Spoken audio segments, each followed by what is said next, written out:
troublemaker, all kinds of problems there. So I thought this must be a very interesting topic to study. And then I spent some time in the Soviet Union in 1989 at the height of Glasnost Perestroika, and then went to the Donbas to work in the archives, which was an interesting experience, even though I didn't get much. But perhaps because I was a foreigner, and foreigners were very few at that time in that area of the country, archivists got interested in what I was doing, and they invited me to give a short talk to the archivists, which I did. It went fine, no problem. There were about 2 dozen of people listening to my talk, and yes, we did it in Russia. But when my talk ended, they gave me a present. And the present was a big surprise for me, because it's a beautiful book of Taras Shevchenko's Kobzar, which is the most read, most famous book written by Ukraine's national poet. So that was a big revelation for me. We thought that this was an overwhelmingly Russified region. And then a few days later, one of the new acquaintances invited me to his house for dinner, which was very nice. But when I went to his house, his father was watching a soccer game on TV. And when I listened to it, it is in the Ukrainian language. So I asked him, "Oh, are there Ukrainian programs?" He said, "Of course." Does he understand it? Of course. Well, because the Russian channels don't broadcast this particular program today, he's listening, he's watching in the Ukrainian channel. He said, to us, Russian, Ukrainian, it makes no difference. We understand both languages, we speak them, and so on. So that was quite a revelation. I think it symbolizes the ambiguous but very flexible, pragmatic attitude of the Donbas towards Russian and Ukrainian culture. So I went on to study the area in depth, and I came to the conclusion that yes, indeed it's a terribly interesting place, even though it's very difficult to understand.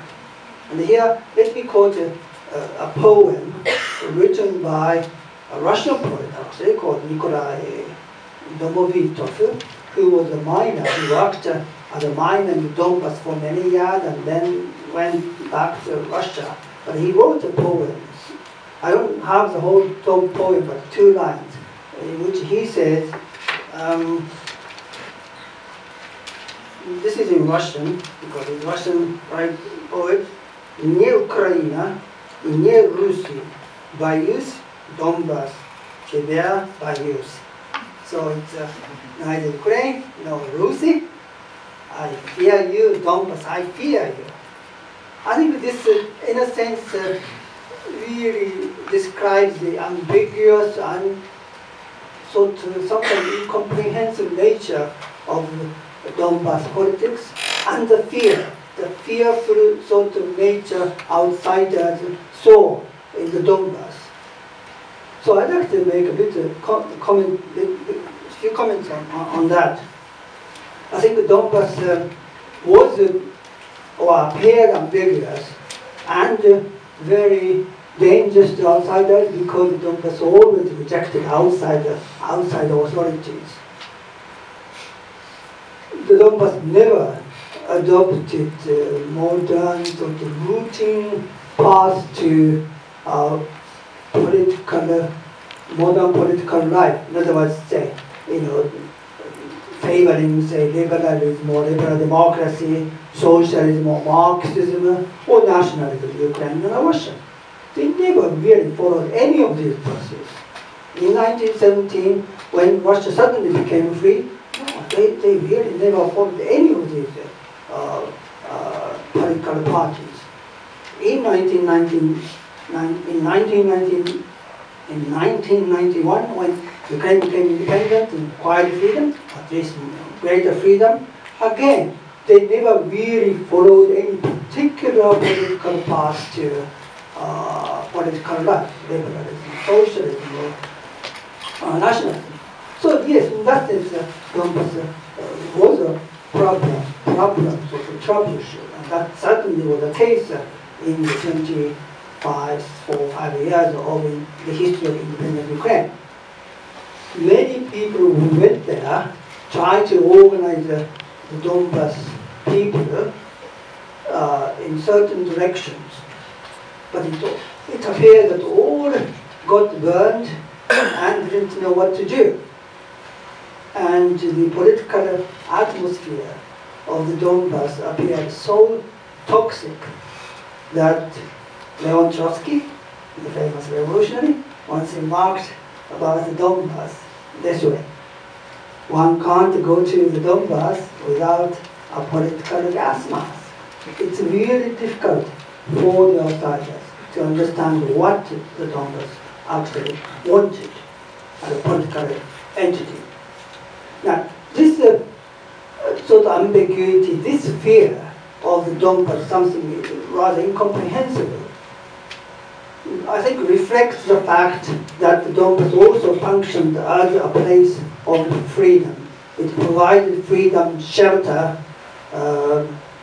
Russian ubежище, Ukrainian притулок, I'm not quite sure the best English of the expression. Those who wanted freedom from political or religious persecution or economic hardships. It also attracted fortune hunters and criminals. It provided sort of space of freedom to those who needed it. So that meant the region as a whole tended to be very distrustful of any outside power, any outside authority. And that probably affected the way the Donbas behaved politically. In other words, it never really adopted any particular form of political life. Of course, there are all kinds of problems, just in any other country.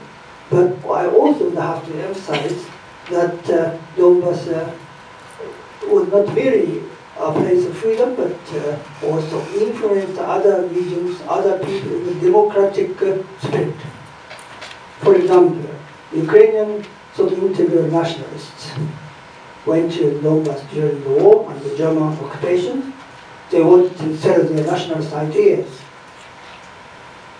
But some of them were converted because Donbas people rejected that sort of exclusive Ukrainian nationalism. And some of these people later wrote memoirs.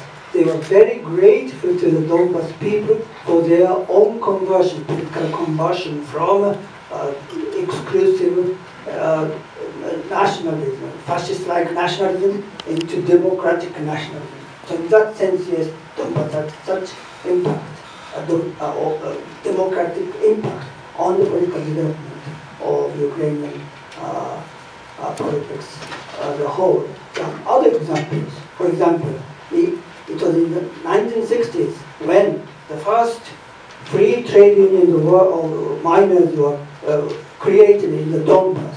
And the most important person here was called Vladimir Klebanov. This is well before the Solidarność took place in Poland.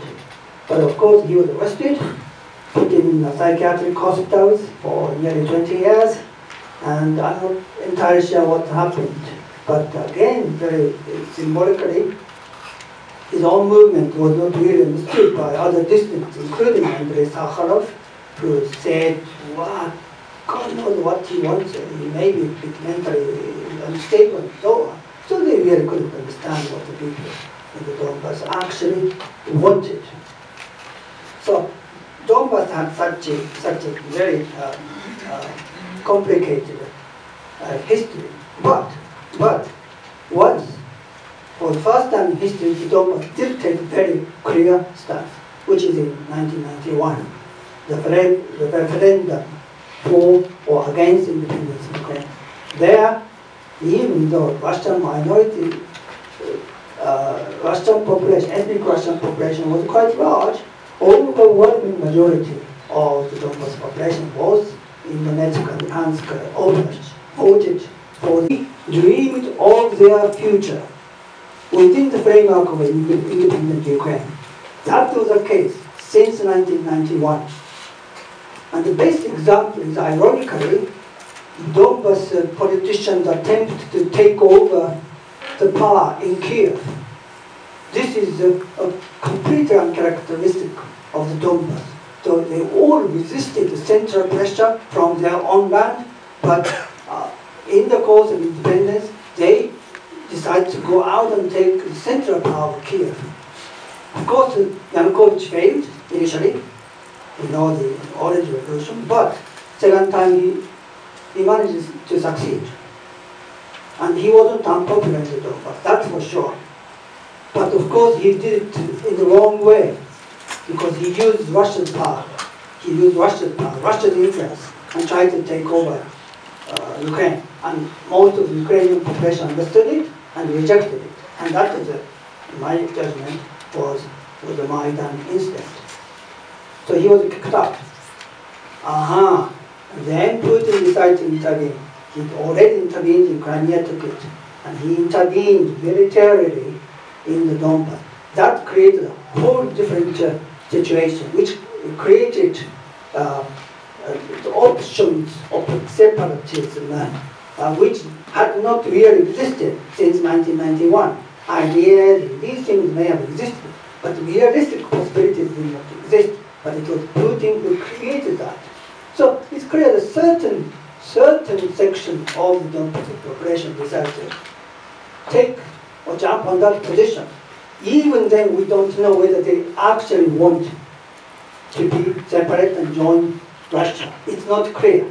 But what seems to be clear is that the majority of the Donbas population had always thought of their future in terms within the framework of independent Ukraine since 1991, and it appears, as far as I can judge, are still thinking in these terms, as well, in terms of an independent Ukraine. So it's not really a war between pro-Ukraine, pro-Russians. No, that without Putin's intervention, that would not have happened. The Ukrainian, the Donbas people may not have liked the Ukrainian government. They would have fought, they did all kinds of things, but without arms, they would have tried to solve the problem or find common ways to develop and create a prosperous Ukraine.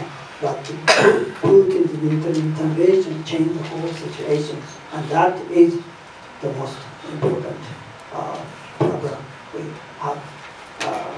we have been facing for a year or so. Thank you.